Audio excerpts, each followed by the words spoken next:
नमस्कार मैत्रिणींनो, आज आपण करणार आहोत टोमॅटोचं सार. दररोज आमटी भात किंवा वरण भात खाऊन कंटाळा येतो. मग कधी कधी असं ना तुम्ही टोमॅटोचं सार आणि भात करू शकता. खूप टेस्टी लागतं, छान असं थंडीच्या दिवसात पावसाळ्या दिवसात खायला छान लागतं. तर त्यासाठी मी इथं काय केलं आहे, 3 टोमॅटो ना असे पाण्यात उकडायला ठेवले. तसे म्हणजे ते उकळलं की नाही त्याचं साल निघतं चांगलं, म्हणून एक 10-15 मिनटं मी चांगले टोमॅटो आपले असे उकळत्या पाण्यात शिजून दिले.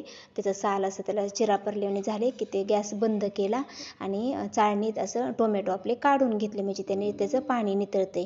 आणि पाणी नितळलं आणि थोडं थंड होऊन द्यायचं आणि हे पाणी टाकून द्यायचं नाही. हेच पाणी आपल्याला नंतर सारसाठी वापरायचं आहे, दुसरं पाणी वापरायचं नाही. तर आता मी टोमॅटो आपले थंड होते तोपर्यंत तुम्हाला साहित्य काय घेतले ते दाखवते. कढीपत्ता आणि कोथिंबीर, लसण असं ओबडधोबड कुटून घेतलं आहे, मीठ घेतलं आहे, परत हळद, लाल तिखट, परत आता आंबारीचं तिखट, जिरे आणि धणे जिरे पूड घेतली आणि काळी मिरी ना अशी उकळात थोडीशी ओबडधोबड कुटून घेतली. मिरी टाकायची, त्याने आपल्या साराला ना छान अशी चव येते. तर तुम्ही पाहू शकता आपले टोमॅटो थंड झाले. टोमॅटो थंड झाल्यानंतर मी त्याचं ना साल अशा प्रकारे सोलून घेते आणि हे ना मिक्सरवर बारीक त्याचे तुकडे करून असे याची पेस्ट करून घेते आपल्या टोमॅटोची. आणि असे त्याचं साल काढलं की नाही मग ती अशी चांगली पेस्ट होती त्याची. आणि त्याचं ते वरच्या साईडचं असतं ना ते पण काढायचं त्याचं, ते पण चांगलं लागत नाही आपल्या ह्याच्यात टोमॅटोच्या सारमध्ये, म्हणून ते पण काढायचं सार काढतानीच. आणि आता याचे बारीक तुकडे करते आणि मिक्सरच्या भांड्यावर भांड्यात हे बारीक याची पेस्ट करून घेते. आणि आतमध्ये खराब आहे का ते पण चेक करून घेते. आणि हे बारीक केल्यानंतर तोपर्यंत हे बारीक करते तोपर्यंत मी गॅसवर कढई गरम करायला ठेवली आणि त्याच्यात तेल गरम करायला ठेवले. आता त्या तेलामध्ये ना कढीपत्ता टाकते. कढीपत्ता थोडासा तडतडला की त्यात थोडीशी जिरे टाकते. आपण धणे जिरे पूड घेतलेली आहे म्हणून जिरे थोडेसेच टाकायचे. आणि आपले जिरे थोडे लालसर झाले की जे आपण लसण ओबडधोबड कुटून घेतलं आहे ना उकळत, तो लसण टाकायचा. लसण टाकल्यास तर चांगलं हलवायचं, मिक्स करायचं ते. आणि त्याच्यात ना आपण जे टोमॅटोचं जे मिश्रण आहे ना आपलं सार, ते मिक्सरवर बारीक केलेलं ते टाकायचं. आणि ते तेलात ना चांगलं 1-2 मिनटं चांगलं परतायचं. अगोदर नुसतं सार बिना पाण्याचंच, म्हणजे आपलं त्याचा कच्चेपणा थोडा जावा म्हणून. आणि ते छान परतलं ना की नंतर त्याच्यात आपण जे तिखट हळद घेतलं आहे ना ते टाकायचं. हे टोमॅटोचं सार ना गरम गरम भाताबरोबर खूप छान लागतं थंडीच्या दिवसात पावसाळ्या दिवसात.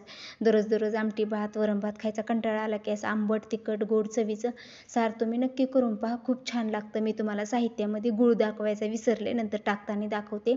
आता मी याच्यात ना अंबारीचं जे तरी पावडर असते का लाल तिखट, ते चांगला कलर यावा म्हणून टाकते 1 चमचा. आणि तिखटपणासाठी 1 चमचा आपलं घरगुती लाल तिखट आणि एक चमचा हळद टाकते. आता तिखट तुम्ही तुमच्या आवडीनुसार कमी जास्त करू शकता. आणि अंबारीचं लाल तिखट टाकण्याची आवश्यकता नाही जर तुमचे टोमॅटो असे लालबुंद असतील तर. माझ्या टोमॅटोचा कलर एवढा लाल नव्हता म्हणून मी त्याला कलर चांगला यावा म्हणून तिखट टाकलेलं आहे. आणि आता ना ते चांगलं मिक्स केल्यानंतर जे आपण मगाशी टोमॅटो उकळून पाणी राहिलं होतं ना तेच पाणी आपण याच्यात टाकायचं. ते पण पाहून टाकायचं आपल्याला किती घट्ट पातळ हवं आहे त्यानुसार. आणि याच्यात मी कोथिंबीर टाकते आणि आणि मीठ पण टाकले नाही, मीठ टाकते. आणि याचं ना जास्त पातळ करायचं नाही सार, आपल्या भातावर घेण्यासाठी ना असं मीडियमच ठेवायचं. आणि जी मिरीपूड आपण उकळात कुटली होती ना ती मिरीपूड टाकायची. आणि धणे जिरे पूड आपण केलेली ती धणे जिरे पूड पण याच्यात टाकायची. छान मिक्स करायचं आणि एक बारीक गॅसवर ना ह्याला चांगला 1-2-3 मिनटं चांगलं असं उकळून द्यायचं त्याला, म्हणजे चांगला घट्टपणा येतो आणि आपल्या ह्याला टोमॅटो सारला चांगली कलर पण चांगला येतो. तरी पण नंतर आता तुम्हाला अशी पांढरट दिसती, पण चांगली उकळी फुटल्यानंतर आणि थंड झाल्यानंतर त्याला तरी छान येते, तुम्हाला जरी आता असं वाटत असलं तरी. आणि गुळ आपण शेवटला घालणार आहोत त्याच्यात. आता ह्याला चांगलं शिजून देते बारीक गॅसवर मी, असंच नाही झाकण टाकलं तरी चालते. आता गॅस बंद केला आहे मी. आणि आता याच्यात मी गॅस बंद केल्यानंतर गूळ टाकते. गूळ थोडाच टाकायचा, आपलं टोमॅटो किती आंबट आहे त्यानुसार आधी खाऊन बघायचं थोडं. मी थोडी सुपारी एवढी सुद्धा गुळी नाही, छोटीशीच गुळी टाकलेली आहे आपल्या ह्याच्यात टोमॅटोच्या सारमध्ये. आता गॅस बंद केलेला आहे. तर असं गरम गरम भात तोंडी लावायला कांदा असेल तर खूप छान लागतं. तर तुम्ही ना नक्की अशा प्रकारे टोमॅटोचं सार करून पहा, खूप छान लागतं. आणि असं कधी कधी काही ना काही चेंज केल्यास आपल्याला पण छान वाटतं ते खायला. तर माझ्या मुलाला खूप आवडतं हे टोमॅटोचं सार. मी आठवड्यातून एकदा नक्की करते. तर तुम्ही पण नक्की ट्राय करून पहा, तुम्हाला नक्की आवडेल. जर तुम्हाला माझं टोमॅटोचं सार आवडलं असेल तर माझ्या व्हिडिओला लाईक करा, शेअर करा आणि कमेंटमध्ये नक्की सांगा. आणि ज्यांनी माझ्या चॅनलला सबस्क्राईब केलं नाही त्यांनी माझ्या चॅनलला सबस्क्राईब करा.